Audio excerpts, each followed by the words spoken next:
Salut à tous, vous aimez les romans noirs et les romans autobiographiques en plus, alors restez avec nous, on va commencer comme ça, il y a plein d'autres choses, vous allez tout découvrir. Salut à tous les deux, bonjour Julien. Bonjour Cathy. Bonjour Nathalie, comment ça va ? Très bien, merci. Ouais, bon, ils travaillent encore, ils sont bien franchement parce que avec la chaleur qu'il fait dehors, ils sont vraiment sérieux.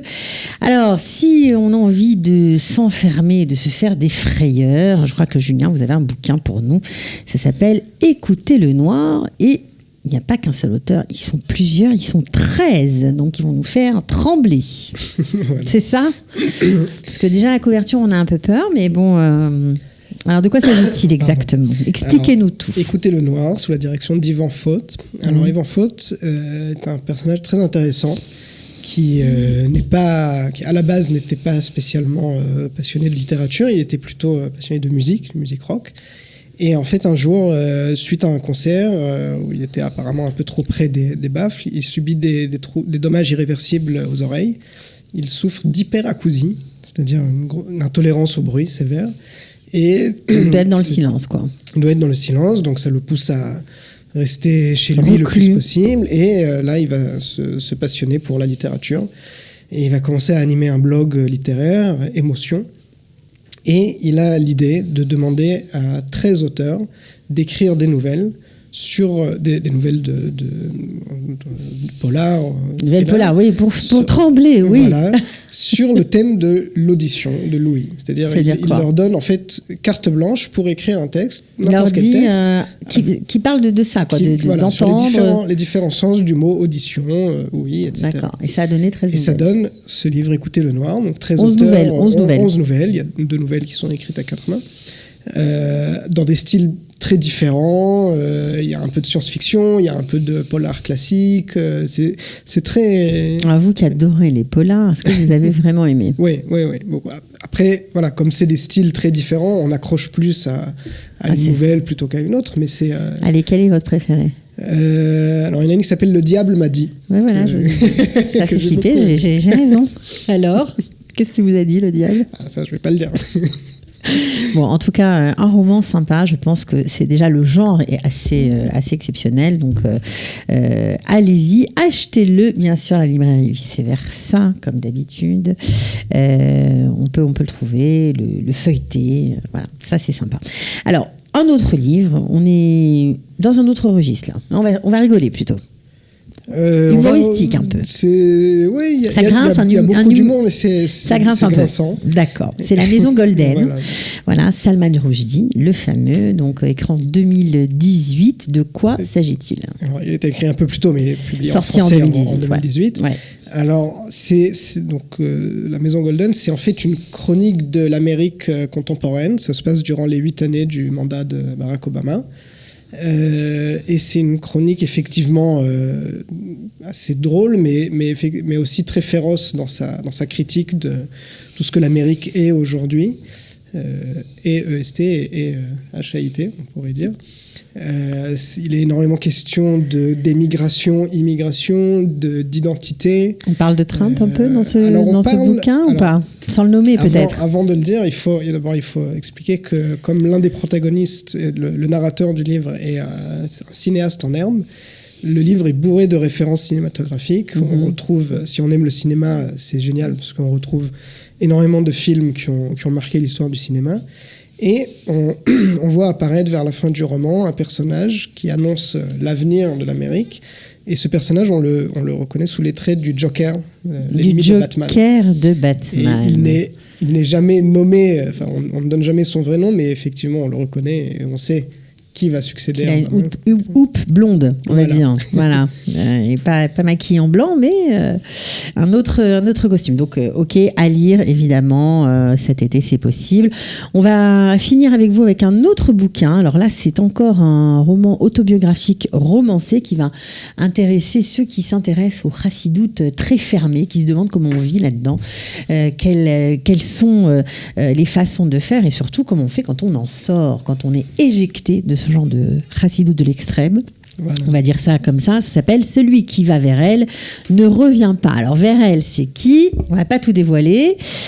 C'est très facile. Vers elle, c'est l'hérésie. En fait, c'est une citation de la Gemara où on dit « Celui qui sort finalement du droit chemin, qui se dirige vers l'hérésie, ne peut jamais revenir ».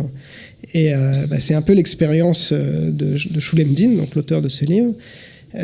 Si vous aviez aimé Une place à table de Joshua Halberstam que j'avais présenté il y a quelques semaines, je pense que c'est un livre qui vous parlera. D'accord. Prix Médicis quand même.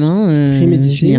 Ouais. Donc là, c'est pas un roman. Une place à table, c'était un roman. Là, c'est romancé, mais c'est autobiographique.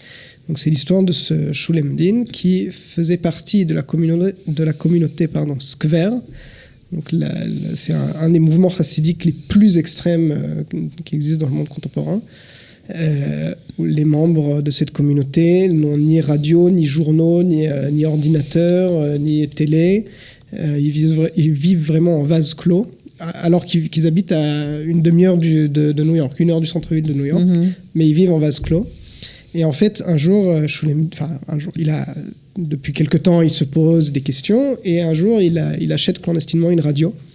Il la cache même à sa femme, à ses enfants. Il découvre le monde avec cette radio. Il découvre le monde. Et ça va lui causer beaucoup de tort. Voilà. Et après la radio, c'est les journaux, c'est la télé, c'est Internet, etc.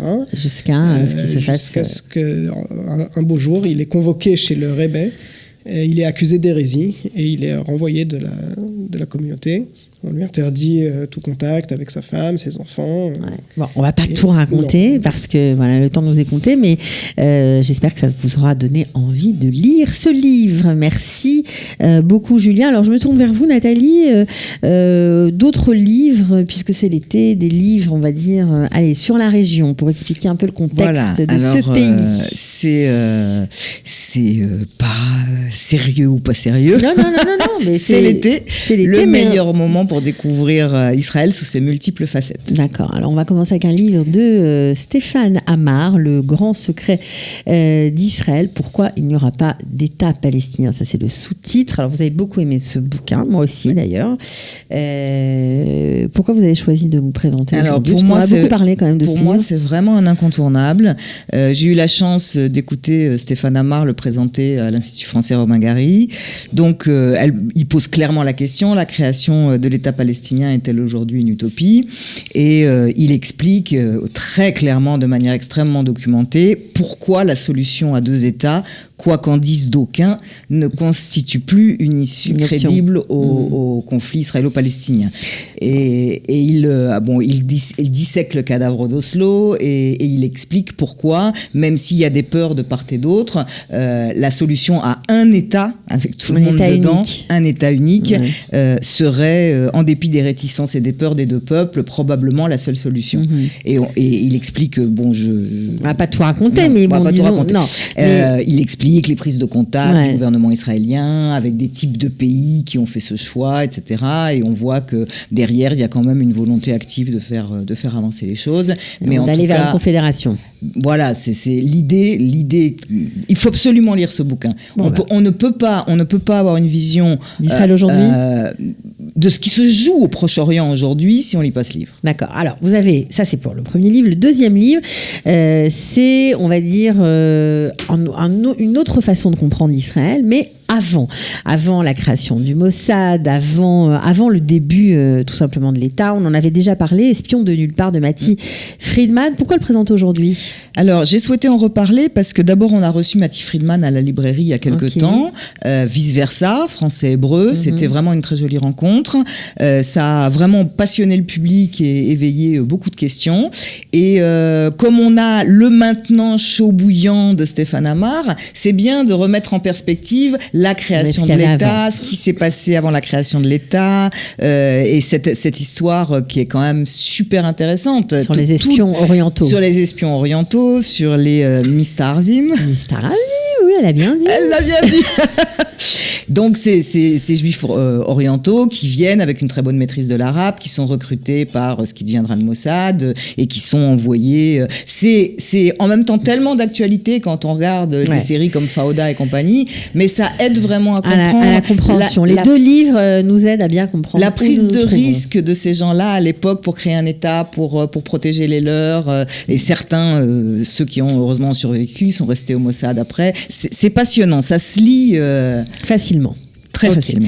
Alors, on va finir avec une BD, voilà, pour les 3 à 16 ans. Cherche-moi dans Jérusalem. Pas mal pour découvrir la vieille ville. Voilà, tout le monde y trouve son compte. En fonction de l'âge, on cherche autre chose. Ça, c'est pas mal. On voit d'ailleurs la couverture juste derrière vous. On le trouve à la librairie aussi? Bien sûr, on le trouve à la librairie. Alors, il a été réalisé par Isabelle Cohen, qui est guide francophone, et les illustrations sont de Jackie Yari. Et c'est le salue. Voilà. Ok. Et c'est le clin d'œil vice-versa, c'est en hébreu et en français. Moi, j'ai pu voir des enfants avec ça dans la vieille ville et c'est formidable. C'est du 3-16 ans, mais ça peut aussi tout à fait s'adresser à des touristes plus âgés. Les principaux sites sont bien sûr présentés, mais le truc, c'est que c'est un rallye. Dans cette BD, il y a plein de choses à faire. Il faut trouver des choses, des personnages. On joue. C'est un livre-jeu. Pour les plus petits, il faut retrouver le chien Balak qui erre dans les rues. Pour un petit peu les plus grands, on retrouve la guide avec sa longue natte. On retrouve un peintre. Et puis pour les ados adultes, alors il y a tout un jeu de chasse d'indices, de repérage de ce qui aurait été vu et visité dans la vieille ville elle-même. Ça, c'est chouette. Donc c'est vraiment très sympa. Bon, ok. En tout cas, on vous remercie pour ces indications. Voilà, pour ces suggestions littéraires. On vous souhaite une bonne semaine pleine de livres. À très vite. Ciao, ciao. Bye bye. Oupa.